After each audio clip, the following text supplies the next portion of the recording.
President Donald Trump possibly is unable to read. Put it up. Here we go. According to a Resurface interview, it is possible that Trump is actually, well, not literate. Here it is.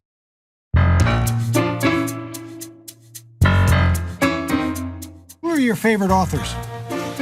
Well, I have a number of favorite authors. I think Tom Wolfe is excellent. Did you read Vanity of the Bonfires? I did not.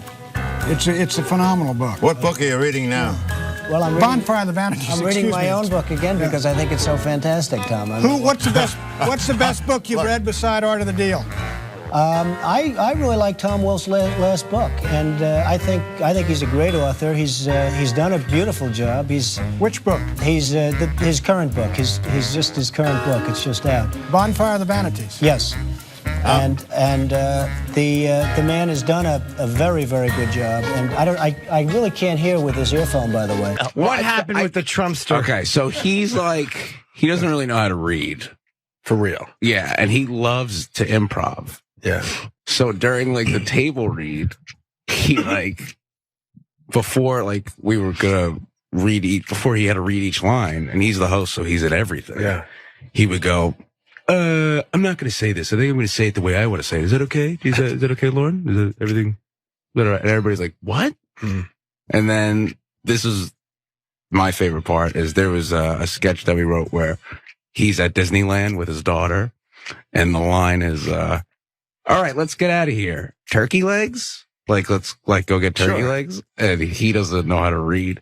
So he went, all right, let's get out of here, turkey legs. He called his daughter turkey legs. Present a letter from the king. Thank you very much. Am I supposed to read it right now? Yeah, please do. I will do. I've got to tell him what your reaction is, so I need to know. He is a great gentleman. A great, great gentleman.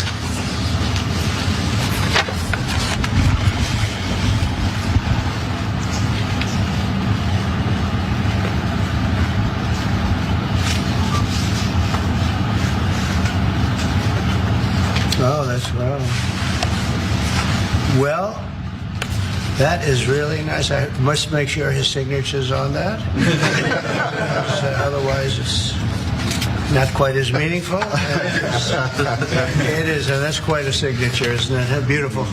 He's a beautiful man, a wonderful man, and we appreciate it. I've gotten to know him very well, actually. First term and now second term. Perhaps you'd like to say what that very important paragraph. Yes, so this is a letter from His Majesty the King. Perhaps you'd like to read it for us. I'm sure the expectation was Trump would read it himself. Why hand somebody a letter to read in front of cameras at a press conference? If it wasn't for the fact you wanted them to read it out loud, Trump reads it silently to himself with his inside voice. When has Trump ever used his inside voice when it comes to a compliment about him? Put it up full mass. Adult literacy is real. The reality of Trump possibly making it through institutions without being literate. That doesn't mean you can't read. Obviously, it simply means you don't read well or you're not as fluent in it. There are some real reasons for somebody who's unable to read fluently. Typically, poverty, lack of access. Not that they don't want to, but because they didn't have the opportunity to. Trump cannot make that claim on any level. There's nothing embarrassing about it. But damn, if you have the access and access galore, this should not even be a question. So a resurfaced clip of Donald Trump has gone viral after exposed contradictions toward his literacy claims. In 1987, in an interview, Trump expressed that Tom Wolfe was one of his favorite authors. But when asked about the Bonfire of the Vanities, he claimed, I didn't read it. The clip featuring a younger Trump attempting to navigate questions and literature with host. Now you got to get this now. It was Pat Buchanan. Okay. So Pat Buchanan, Tom Braden, has become viral, a viral sensation that's reigniting a long-standing question about the 47th president's relationship with the written word. The moment created laughter with Pat Buchanan, but now it has received some criticism online, with many people calling him out for lying on TV. So the co-host asked asked what book was he reading in the moment. Trump said, quote, "I'm reading my own book again because I think it's fantastic. However, just months later, when asked about the best book he'd read besides his own, Art of the Deal, Trump enthusiastically praised Tom Wolfe's last book, saying, he did a beautiful job. Put him up again. Okay, let's go back to Trump 1 when he ran his campaign and he went and was the keynote over at a Christian institution, name reserved intentionally.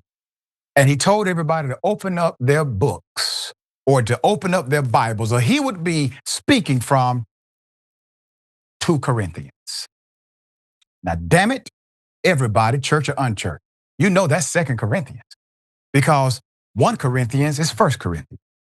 At that time, we assumed he was simply, well, not a Christian, which was a fair assumption given his lifestyle and given the rhetoric and given the fact he said in the interview he never has asked God for forgiveness of anything. Fair conclusion. It possibly was he actually is not literate as we think he is. That would fit in this case as well. So when Buchanan clarified he was referring to Bonfire of the Vanities, Trump quickly agreed, saying, yes. And the man has done a very, very good job. The contradictory did not go unnoticed when the clip made its rounds on social media. The irony is he does the exact same thing today. That's the irony of it. Oh, who? Yeah, oh, absolutely.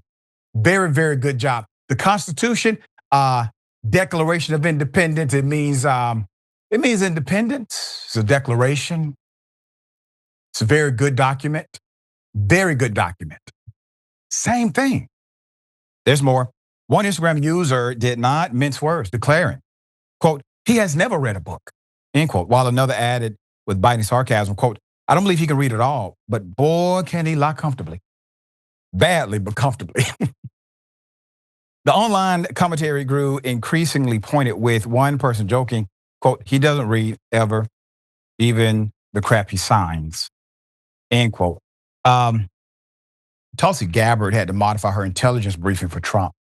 This is another story. So Trump's intelligence chief, and let me back out of this just for a moment and clarify something.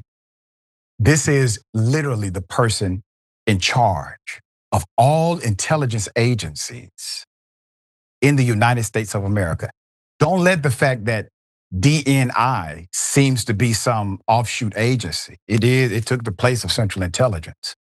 So the person who's in charge of DNI is in charge of it all. So the person in charge of it all, Trump's intelligence chief, is exploring ways to revamp his routine intelligence briefing in order to build his trust in the material and make it more aligned with how he likes to consume information. According to 5 people with direct knowledge of the discussion, a new PDB could include pictures, graphics, maps, maybe animation, exploding bombs, similar to a video game. Another one of the people with knowledge of the discussion said, quote, the problem with Trump is that he doesn't read. Said another person with direct knowledge of the PDB discussions. It would all make sense. His attack on institutions of higher education, the fact that his former professor said he was the dumbest student he ever had. I mean, that's a lot for a professor to say out loud about anybody, former or current. That's a hell of a thing. The fact that he said 2 Corinthians, like that should have been a sign there. But we had assumptions about this man. Okay? and really everything else he has said that seemed really ridiculous at the time. Now, despite Trump's questionable reading skills, one of the nation's top schools is going to pay him $220 million. Ladies and gentlemen, welcome to the United States of America. Columbia University announced Wednesday it has reached a deal with the Trump administration to pay more than $220 million to the federal government to restore federal research money that was canceled in the name of combating anti-Semitism on campus. Under the agreement, the Ivy League school will pay $200 million in the settlement over 3 years, the university said. It will also pay $21 million to resolve alleged civil rights violations against Jewish employees that occurred following October 7, 2023, Hamas attacked Israel, and the White House said. So, let's get this straight. So they're paying $220 million because of protected free speech that the White House disagrees with. This is the perfect time to take said entity, the White House, to court, because literally the Constitution says you have the right to your opinion and the government cannot penalize you for such right. All right, dear brother, thoughts here?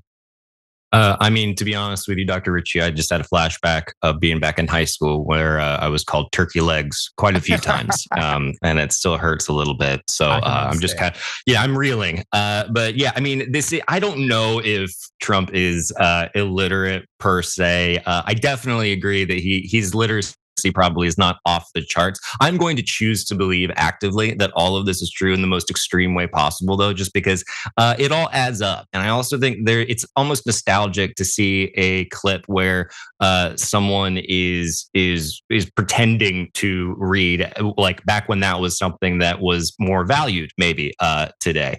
And I certainly, I have some books and I haven't read all of them, and that's okay. I think it's okay to just admit that you don't enjoy doing it very much, but that's not the kind of person I think that he is. As far as Columbia University goes, it's a really gross situation, I think, with them. And it's not the first time they cracked down on anti-Vietnam protesters back in the day. I think they also cracked down back in like 1917 or something. So they have a history of doing this and not siding with their students and capitulating instead to these administrations. And it's very infuriating. Extremely.